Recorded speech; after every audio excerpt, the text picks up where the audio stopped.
A lot of people ask me, when is the perfect time to move? It's easy to get caught up in the idea of waiting for the perfect moment to make your move, especially in today's market. Maybe you're holding out and hoping mortgage rates will drop or that home prices will fall. But here's what you need to know and realize. Trying to time the market rarely works, and here's why. There is no perfect market. No matter when you buy, there's always some benefit or some sort of trade-off, and that's not a bad thing. It's just the reality of it.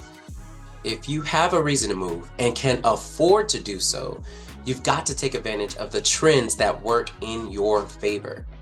Complexities of the current conditions mean that now, more than ever, it's smart to lean on the guidance of an experienced local real estate agent. And if you want to enter the housing market in 2025, whether it's as a buyer or as a seller, let a pro lead the way for you. Again, there's no perfect time to move. Every market has its pros and they have their cons. The key is knowing how to make the most of the factors that are working in your favor. By partnering with Bowman Property Group and our trusted lenders, you'll have the guidance and the tools to make your move possible. Connect with us today and schedule a free strategy session to help you win.